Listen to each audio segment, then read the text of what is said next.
안녕하세요. 김쌤입니다. ERP 정보관리사 생산 2급 6강이 되겠고요. 공정관리 강의를 진행하도록 하겠습니다. 자, 공정관리라는 거는 공정에 있어서 원재료가 처음에 공장에 납품이 되겠죠. 그럼 원재료로부터 마지막 공정이 다 끝나서 최종 제품에 이르기까지 그 일련의 과정, 자재, 부품의 조립, 완제품, 조립을 흐름 순서대로 정연하게 능률적인 방법으로 계획하고 결정하고 일정을 세워서 할당하고 신속하게 처리하는 절차를 갖다가 우리가 공정관리라고 부릅니다. 자, 공정관리 목표를 한번 보겠습니다. 공정관리 목표는 대내적인 목표가 있고요. 그 다음에 대외적 목표가 있겠죠. 자, 대내적 목표 같은 경우에는 생산 과정에 있어서 작업자의 대기나 설비 유유에 의한 손실 시간을 감소시키는 거죠. 자, 대기라는 건 뭐냐면 가다가 멈췄다는 얘기입니다. 그 다음에 설비 유휴라는 건 뭐냐면 설비가 지금 돌지 못하고 있다는 얘기예요.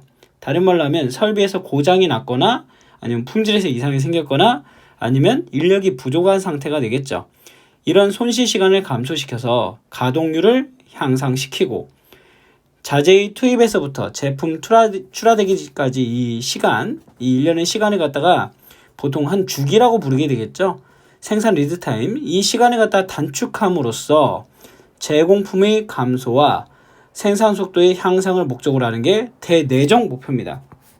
방금 얘기한 게 대내적 목표예요. 그럼 대외적 목표는 뭐냐? 외적 목표가 되겠죠. 주문 생산의 경우는 물론이고 시장 예측 생산의 경우에도 수요자의 요구에 따라서 생산을 해야 됩니다. 그쵸? 우리가 예측 생산하는 걸 푸시에 의한 생산이라고 하죠. 그 다음에 수요자의 주문이 들어오면 이게 주문 생산이라고 얘기를 합니다. 그래서 이 두 개가 우리 흔히 말하는 생산 계획을 할 때 가장 큰 두 개의 축이라고 보시면 될 것 같아요. 이 말고도 나중에 보시면 시뮬레이션이란 것도 ERP 프로세스 내에서는 있어요. 그 청구발주 들어갈 때도, 그리고 나중에 MRP 할 때도 입력을 하다 보면은 그 다음에 생산 계획에 의해서 들어간다 이렇게도 나오기도 하는데 그건 실기적인 내용이니까 이론적인 내용을 보시면 대외적으로 납기 또는 일정에 맞춰야 된다는 얘기죠. 그래서 이러한 요구 조건을 맞추기 위한 합리화를 해야 된다. 지금 대외적으로는 납기가 들어간다 그 얘기죠. 자, 한번 목표는 참고로만 봐주시면 돼요. 시험 문제 나오지 않습니다. 자, 그러면 공정관리 기능은 시험 문제에 자주 나오는 거죠. 세 가지 기능이 있습니다. 계획 기능, 통제 기능, 그 다음에 감사 기능이죠. 자, 계획 기능이란 건 말 그대로 생산 계획을 모두 통칭하는 거예요. 공정을 계획하고 그 다음에 작업의 순서와 방법을 결정하고 일정을 계획한 다음에 각 공정별 부하라는 건 작업량을 뜻합니다. 이 부하, 양을 고려해서 각각 작업의 시기와 일자를 갖다 결정을 해줘야 되겠죠. 왜냐면 작업자들이 하루 할 수 있는 양이 결정되어 있거든요. 그래서 납기를 유지할 수 있게 해주는 걸 뭐라고 불러? 계획이라고 부릅니다. 자, 통제 기억이란 건 뭐냐면 통제 기능은 계획에 따라서 실제 과정을 지도하는 거죠. 계획에 따라서 지도하는 겁니다. 실제로.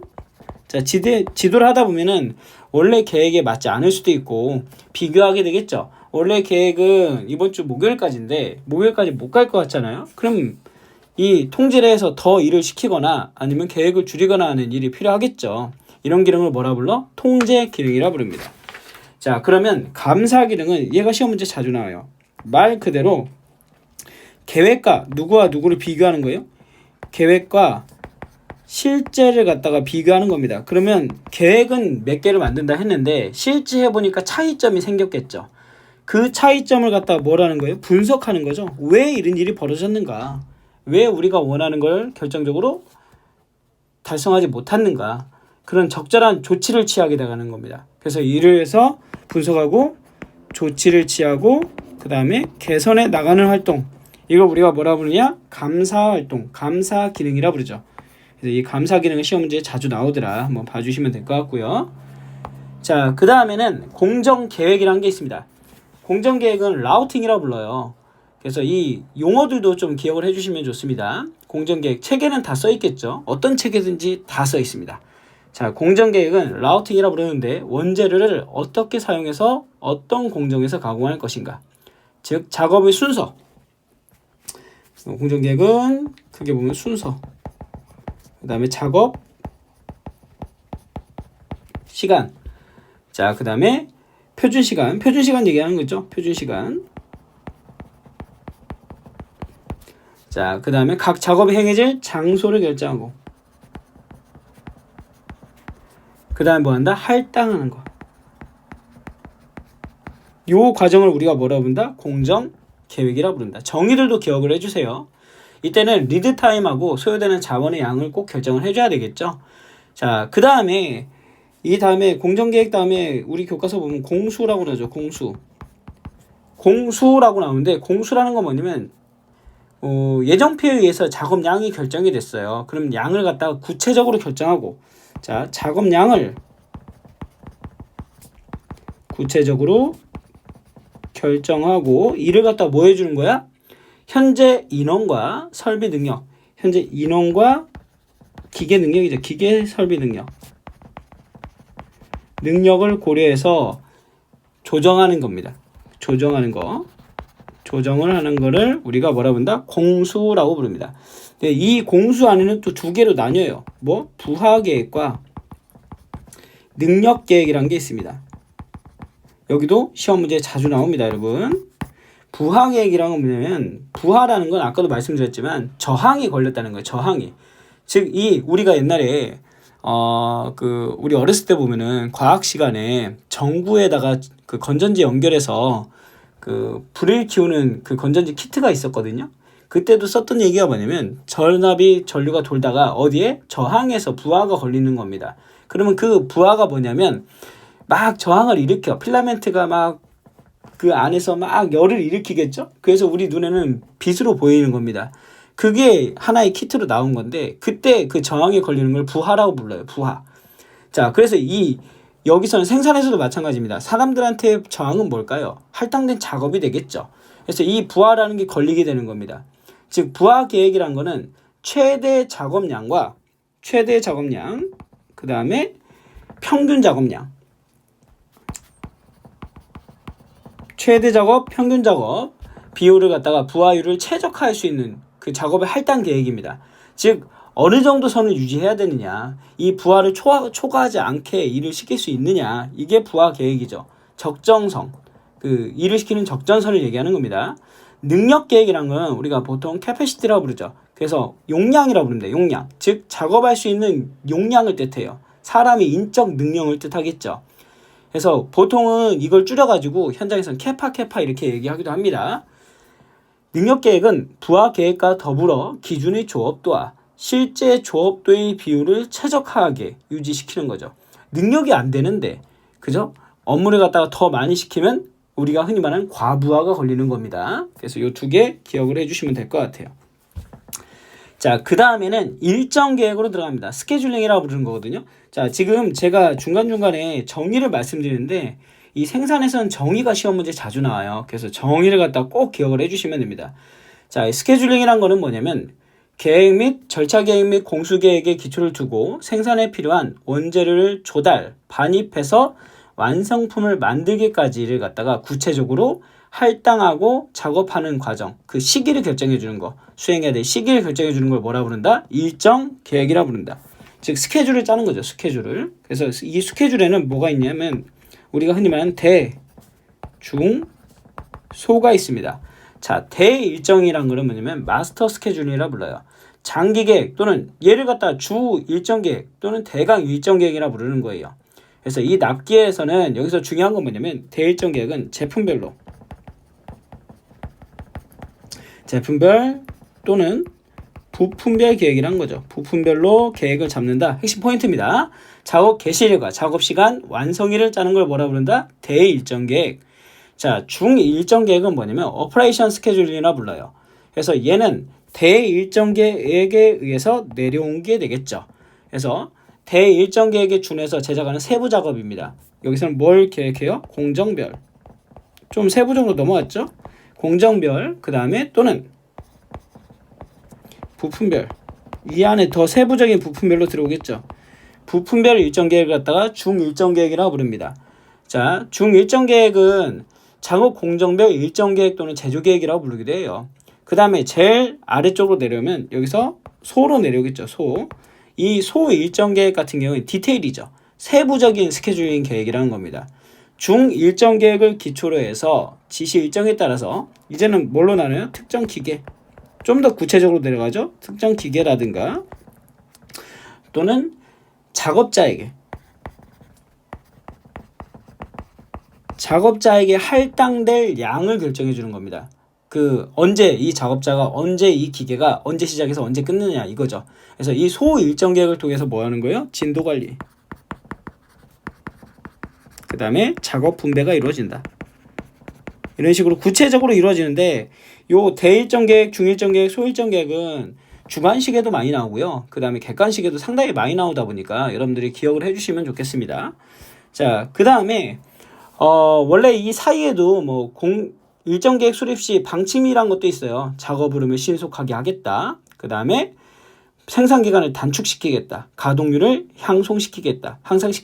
그 다음에 애로 공정을 증대시키겠다. 능력을 증대시키겠다. 애로 공정이란 게 뭐냐면 중간에 가다가 공정 라인에서 뭔가 일이 터진 거죠. 그래서 뭐 기계가 고장났거나 아니면 사람이 결근이 됐거나 중간중간 아니면 원재료가 없거나 그래서 거기서 멈춤 현상이 일어나는 겁니다. 그 시간이 모든 그 공정 프로세스의 시간을 갖다 결정 지어버리는 걸 갖다가 애로 공정이라 불러요. 다른 말로 하면 그 멈춰진 공정을 갖다 해소하면 그쵸 자연스럽게 공정이 흘러가겠죠. 그래서 이 애로 공정을 갖다가 없애주는 거 그걸 우리가 라인 밸런싱 나중에 배우시게 될 거예요. 그렇게 처리를 하게 됩니다.